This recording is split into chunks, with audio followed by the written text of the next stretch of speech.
नमस्कार। स्वागत है आप सभी का हमारे YouTube channel study with Shastri में।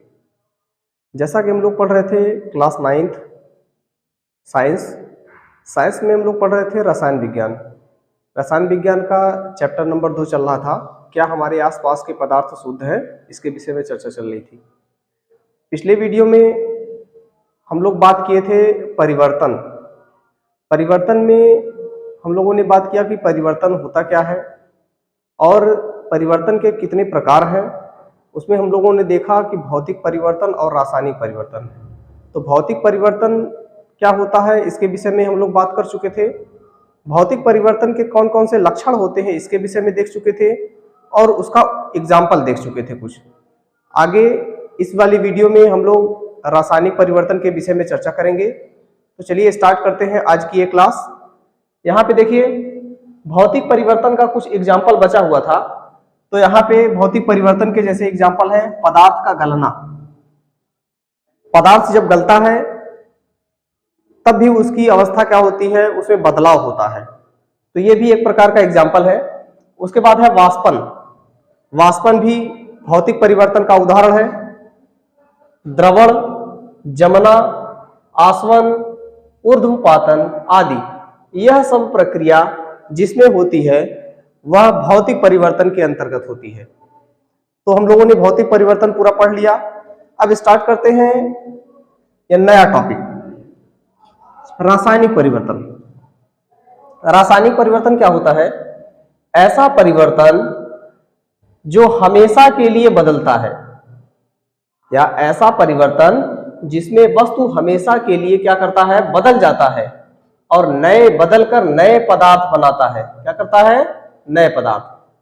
ठीक, फिर से, ऐसा परिवर्तन जिसमें वस्तु हमेशा के लिए बदलता है और नया पदार्थ बनाता है और उसके संघटन, भार तथा भौतिक व रासायनिक गुण मूल गुण से हमेशा क्या हो जाते हैं, अलग हो जाते हैं।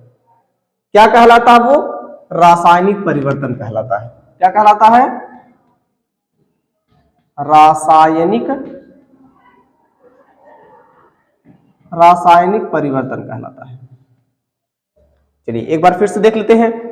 रासायनिक परिवर्तन ऐसा परिवर्तन है जिसमें वस्तु हमेशा के लिए बदल जाता है और बदलकर नया पदार्थ बनाता है, लेकिन इसके जो पदार्थ का जो संगठन होता है और जो भार होता है, संगठन, भार, भौतिक और रासायनिक गुण मूल गुण से हमेशा क्या होते हैं, अलग हो जाएंगे। जैसे कोई पदार्थ है, यहाँ पे एक पदार्थ यहां पर है, ये बदलकर दूसरा कोई पदार्थ बना लिया, तो ये जो दूसरा पदार्थ जो बना है वो पहले पदार्थ के भौतिक गुण, रासायनिक गुण, संगठन और भार से हमेशा क्या होता है, अलग होता है। तो यह रासायनिक परिवर्तन कहलाता है। अब देख लेते हैं, यदि परिवर्तन का कारण हटा दिया जाए, क्या किया जाए? जैसे जिस कारण के द्वारा परिवर्तन हो रहा है वो अगर हम कारण जब हटा देते हैं तब क्या होता है? यदि परिवर्तन का कारण हटा दिया जाए तो मूल अवस्था में कोई बदलाव नहीं होता है। क्या? मूल अवस्था में फिर वो वस्तुएं मूल अवस्था में या पहले वाली अवस्था में नहीं आ सकती हैं। क्यों? क्योंकि यह रासायनिक परिवर्तन है। रासायनिक परिवर्तन में एक बार बदलाव हो गया फिर दोबारा वो अपनी मूल अवस्था में नहीं आ सकता। अब हम बात करते हैं उदाहरण की, जैसे जंग लगना। लोहे में जंग जब लग जाता है तो क्या फिर जंग से हम लोहा प्राप्त कर सकते हैं? नहीं प्राप्त कर सकते हैं। क्यों? क्योंकि जब उसका कारण हटा देंगे तो वह अपने मूल अवस्था में नहीं आएगा। ये एग्जाम्पल है, उदाहरण है जंग लगना। कागज या लकड़ी का जलना, जब हम कागज और लकड़ी को जब जला देते हैं तो एक नया पदार्थ मिलता है, राख। फिर क्या राख से हम लकड़ी बना सकते हैं? नहीं। उसके बाद है भोजन का पाचन। भोजन एक बार पच जाता है फिर दोबारा हमको नहीं मिलता है, आदि। ये सब किसके एग्जाम्पल हैं? रासायनिक परिवर्तन के उदाहरण हैं। अब हम बात करते हैं रासायनिक परिवर्तन के लक्षण। तो रासायनिक परिवर्तन के मुख्यतः 5 लक्षण यहां लिखे गए हैं। पहला है पदार्थों के गुण बदल जाते हैं, अर्थात रासायनिक प्रकृति बदल जाती है। रासायनिक परिवर्तन में क्या होता है, पदार्थ का जो मूल गुण होगा वो बदल जाएगा, अर्थात उसके रासायनिक प्रकृति भी क्या होती है, बदल जाती है। दूसरा, नया पदार्थ बनता है। रासायनिक परिवर्तन में नया पदार्थ बनता है जिसके गुण मूल पदार्थों से हमेशा क्या होते हैं, अलग होते हैं। ये सब चीजें ऊपर हम लोग पढ़ चुके हैं अभी। यही सब क्या है, लक्षण है। अगला है तीसरा, ये परिवर्तन अस्थाई होता है। अस्थाई का मतलब क्या होता है, अगर ये परिवर्तन हो गया तो वो हमेशा के लिए वही बना रहेगा, फिर से उसको हम मूल अवस्था में नहीं ला सकते, इसीलिए इसको बोला जाता है रासायनिक परिवर्तन को अस्थाई परिवर्तन। कारण हटाने पर यह उत्क्रमित नहीं होती है, जैसा कि ऊपर बताए हम लोग। अगला है, ऊर्जा परिवर्तन अपेक्षाकृत अधिक होती है। रासायनिक परिवर्तन में जो ऊर्जा परिवर्तन होता है वह भौतिक परिवर्तन की अपेक्षा क्या होता है, इसमें अधिक होता है। अर्थात कह सकते हैं भौतिक परिवर्तन में जो ऊर्जा परिवर्तित होती है उसकी तुलना में रासायनिक परिवर्तन में ऊर्जा का परिवर्तन अधिक होता है। अगला है लास्ट, इसमें उष्मा, प्रकाश आदि निकलते हैं या अवशोषित होते हैं।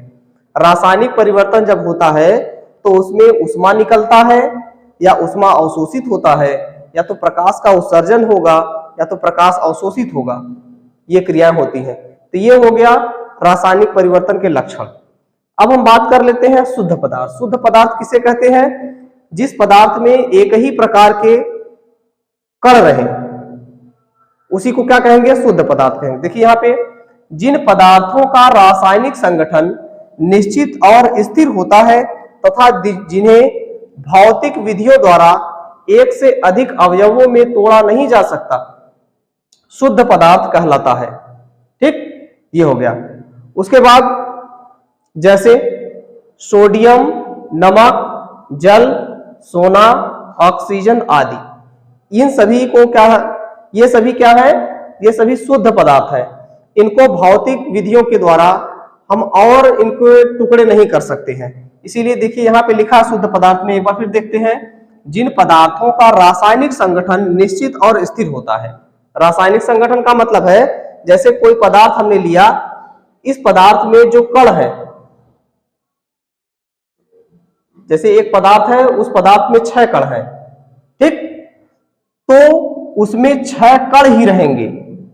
6 कण के अलावा 5 कण या 7 कण नहीं हो जाएंगे, अर्थात उसके रासायनिक संगठन निश्चित और स्थिर होते हैं, तब जाके वो शुद्ध पदार्थ कहलाता है। तथा जिन्हें भौतिक विधियों द्वारा एक से अधिक अवयवों में तोड़ा नहीं जा सकता, इनको भौतिक विधि द्वारा अलग हम नहीं कर सकते, तोड़ नहीं सकते हैं, शुद्ध पदार्थ कहलाता है। बात समझ में आ गई। अब देखिए इसके एग्जाम्पल यहाँ पे देखें, सोडियम, नमक, जल, सोना, ऑक्सीजन आदि, ये सभी क्या है, शुद्ध पदार्थ है।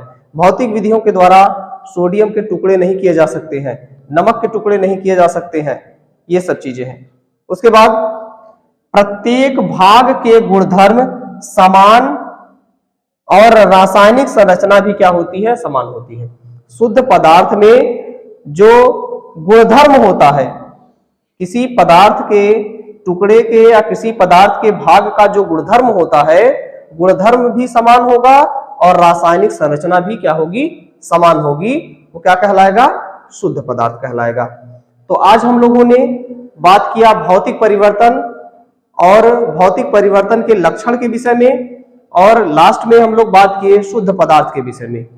तो चलिए आज के लिए इतना ही, बाकी मिलते हैं अगले वीडियो में, तब तक के लिए धन्यवाद।